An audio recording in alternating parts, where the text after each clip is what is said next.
Magandang araw mga kasari-sari. Kamusta na po kayo? Kamusta po ang inyong mga negosyo? Tsaka syempre sana po ay nasa mabuti kayong kalagayan. Pero ngayon madali ang topic lang po ito dahil request ito ni Ma'am Annabel Santos ng taga Hagunoy. So mag-vlog din daw po ako ng tungkol sa skincare ko. Ma'am, wala po akong may vlog pero kasi wala naman akong skincare talaga. Pero susubukan ko po na mag-share din ng aking mga ginagawa tips kahit kaunti lang. Syempre, pauna lang, hindi naman tayo mayaman. Hindi rin ako eksperto sa mga ganito, mga kasari. Pero syempre, i-reveal ko sa inyo. Ginagamit ko, i-reveal talaga, di ba? So, mga kasari, sa umaga po talaga, pagkagising ko, di ba, naliligo na kagad ako. So, ang ginagamit ko po ay ito. Yan, Maxipil po siya. Ano po yan? Yung sunblock. Kasi nga, maagang-maaga pa ako ay pupunta na ng palengke siya. Siyempre, medyo may init-init na yan. Kahit pa maaga pa, naglalagay pa rin ako niyan. Kasi siyempre, at saka mababa lang naman ang SPF nito, 20 lang. So, okay lang po siya. Mas maganda sana kung mas mataas yung SPF, mga 50 plus, di ba?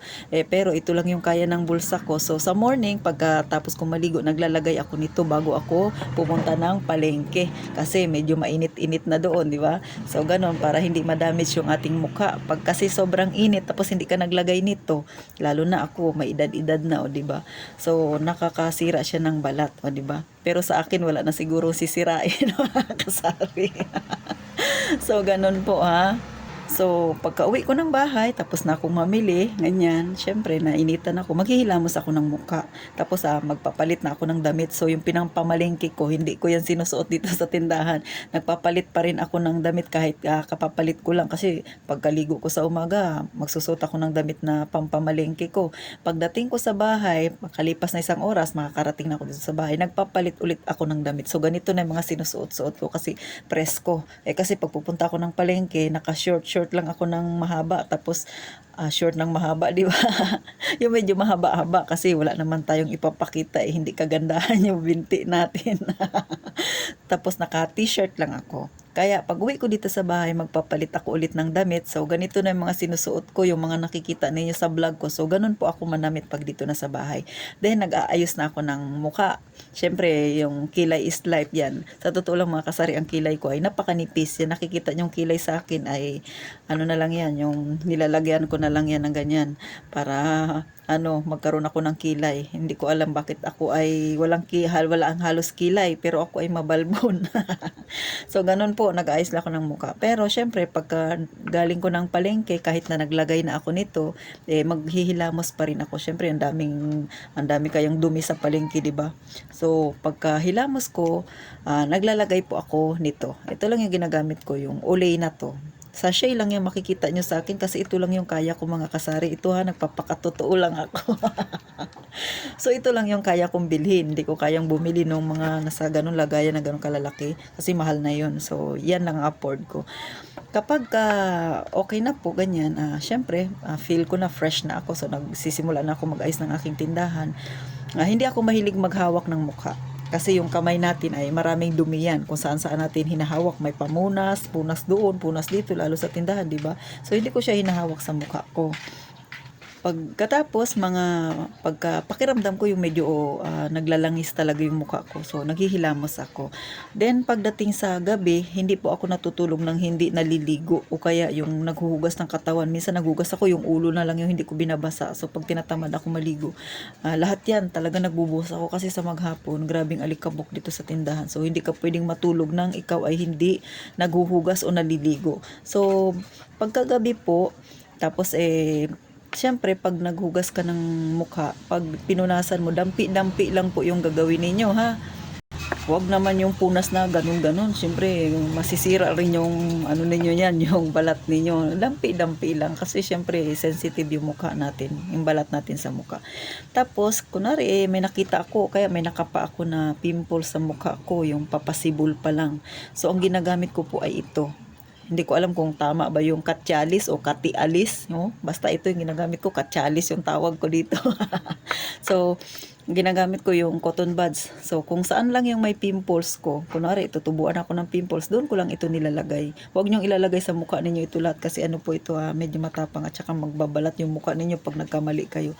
So, sa pimples ko lang siya nilalagay kasi hiyang siya sa akin kasi yung pimples ko pag nilalagyan ko nito, mga 2 days lang, tuyo na siya. Tapos, hindi na siya masakit. Lalo na yung malaki, di ba? Parang pag nagkamali ka, parang magkakaroon ng nana. So, ito lang po yung gamit ko mga kasari. Wala akong ibang gamit kasi hindi naman tayo mayaman para magpaderma-derma, lalo dito sa amin.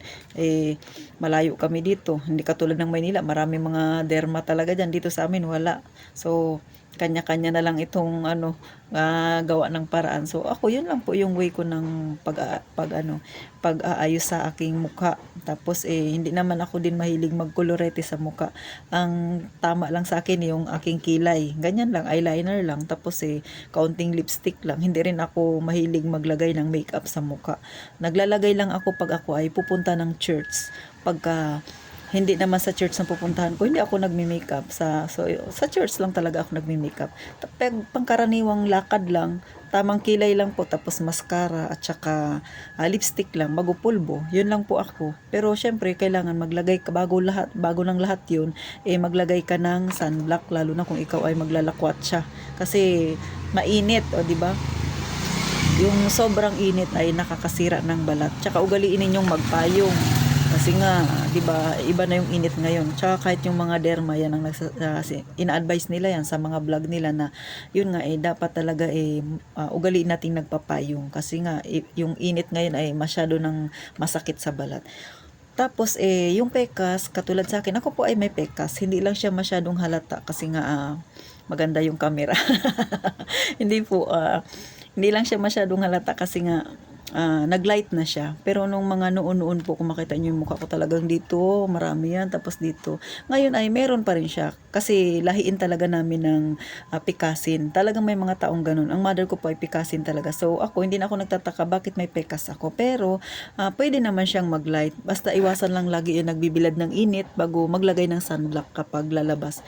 Tapos ako po ay ganun. Pero yung sabing mga kung ano-anong nilalagay sa mukha, mga pampatuklap na yan sa mukha, hindi po ako naglalagay, wala, normal lang siya. Dati nagtry po ako ng yan nung lalo na yung kasagsagan ng talagang makapal yung pekas ko, pero napansin ko nung naglalagay ako parang lalo siyang dumidikit, mas lalo siyang kumakapal. So tinigil ko, tapos ang ginawa ko ito na lang ginagawa ko, Olay na lang, cream lang siya tsaka moisturizer, yun na lang yung ginagawa ko, pampalambot ng balat.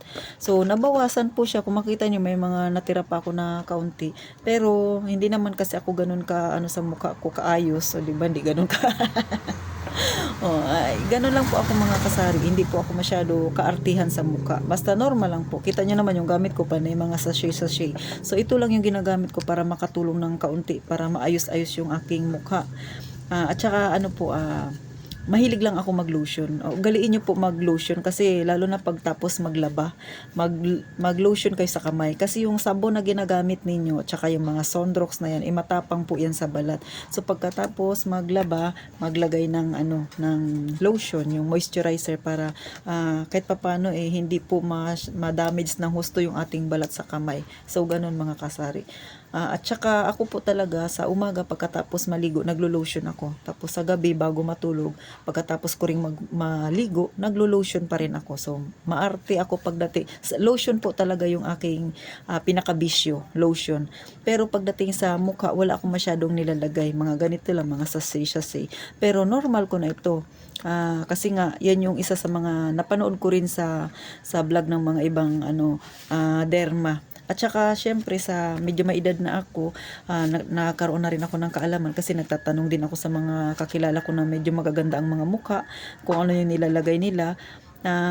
Ako, nagbawas lang ako, hindi ako naglalagay ng masyadong matapang sa aking balat kasi nakakasira din yan pagka matapang yung nilalagay sa balat. At saka yung aking sabon po ay hindi siya matapang. Dove yung aking ginagamit. So ipakita ko sa inyo ha.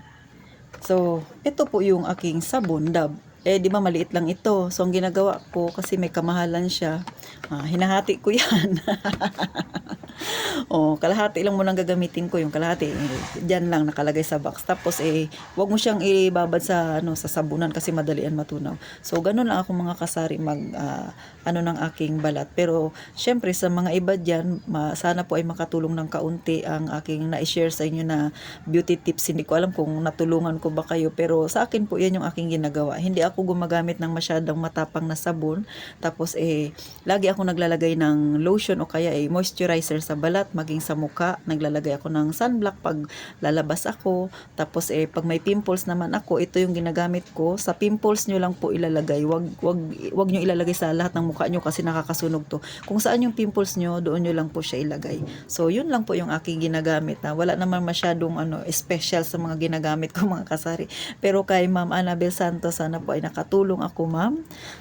Sana kahit kaunti, di ba? At saka syempre tips na din sa mga oily yung mukha, iwasan niyo yung kumain ng mga masyadong maalat, masyadong matatamis, at saka syempre yung mga prito-prito na yan. Laging kumain ng prutas, gulay, isda, karne, ganun po. Mas maganda kung yung mga tinulang manok, mga paksiw, wag lang yung masyadong yung prito, yung lagi-lagi kayo nagpiprito. Kasi kung kayo ay oily tapos pimplesin, mas dadami po yung pimples ninyo pag mahilig kayong kumain ng mga prito-prito na yan.